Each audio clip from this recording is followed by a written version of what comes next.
চিহ্নিত দাগিদের পাশে দাঁড়িয়ে ডিভিশন বেঞ্চের প্রশ্নের মুখে পড়তে হলো এবার কমিশনকে। চিহ্নিত দাগিদের নিয়ে সওয়াল করার মতো জায়গায় কি কমিশন আছে, প্রশ্ন করেছেন মাননীয় বিচারপতি সৌমেন সেন। চিহ্নিত দাগিদের নিয়োগে অংশ নেওয়া বা না নেওয়া নিয়ে কমিশন কিভাবে প্রভাবিত হচ্ছে প্রশ্ন বিচারপতির। চিহ্নিত দাগিরাও অংশ নিতে পারবে নতুন নিয়োগ প্রক্রিয়ায় বাধা নেই সুপ্রিম কোর্টের, সওয়াল করা হয়েছে এসএসসির তরফে। চিহ্নিত দাগিরা নিয়োগে অংশ নিতে না পারলে অসফল প্রার্থীরাও পারবেন না, সওয়াল স্কুল সার্ভিস কমিশনের আইনজীবী কল্যাণ বন্দ্যোপাধ্যায়। আরো তথ্য আপনাদের সামনে রাখবো, সৌভিক মজুমদার রয়েছেন আমাদের সঙ্গে টেলিফোন লাইনে। সৌভিক, দেখো, প্রথমত মাননীয় বিচারপতি সৌমেন সেন তিনি স্কুল সার্ভিস কমিশনকে অত্যন্ত প্রাসঙ্গিক দুটি প্রশ্ন করেছেন। প্রথমত তিনি জিজ্ঞাসা করেছেন যে এই চিহ্নিত অযোগ্যদের নিয়ে সওয়াল করার মতো জায়গায় আদৌ কমিশন আছে কিনা, বা এই চিহ্নিত অযোগ্যদের নিয়ে সওয়াল করার আইনি অধিকার স্কুল সার্ভিস কমিশনের আছে কিনা, সেই প্রশ্ন তিনি স্কুল সার্ভিস কমিশনের আইনজীবীদের উদ্দেশ্যে করেছেন।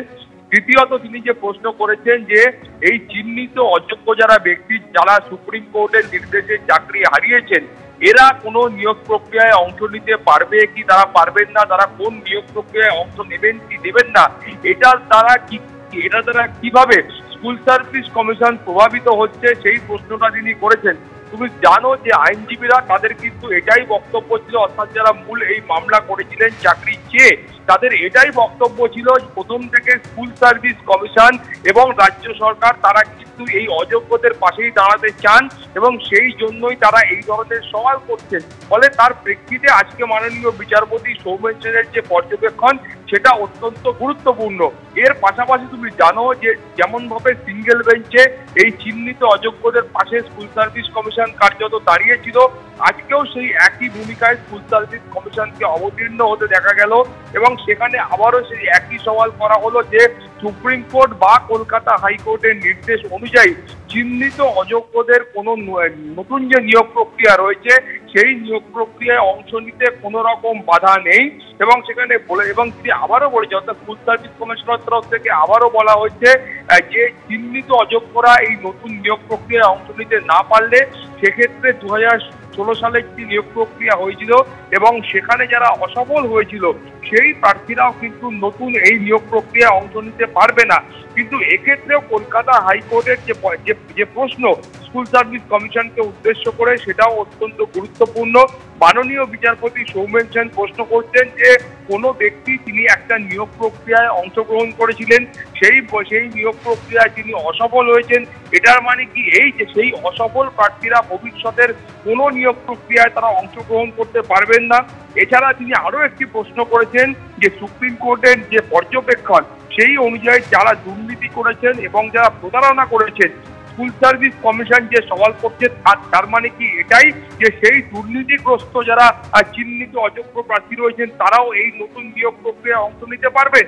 ফলে সে প্রেক্ষিতে স্কুল সার্ভিস কমিশনের বক্তব্য হলো যে এই ধরনের নীতিগত সিদ্ধান্ত নেওয়ার ক্ষমতা রাজ্য সরকার বা স্কুল সার্ভিস কমিশনের আছে এবং রাজ্যের মানুষের কথা ভেবে রাজ্যের মানুষের স্বার্থে স্কুল সার্ভিস কমিশন এবং রাজ্য সরকার তারা এই ধরনের নীতিগত সিদ্ধান্ত গ্রহণ করে।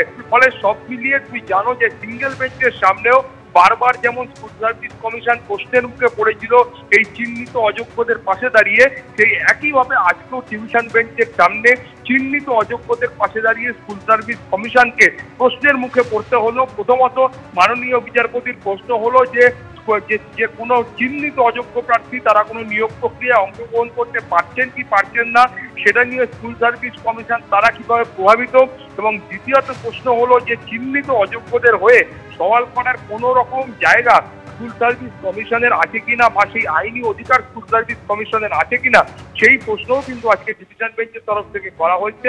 ফলে দুপুর 2টোর পর আবারও যখন বিচার প্রক্রিয়া শুরু হবে সেক্ষেত্রে কিন্তু পরবর্তী পর্যায়ে যে সওয়াল জবাব আছে সেটা এগোবে।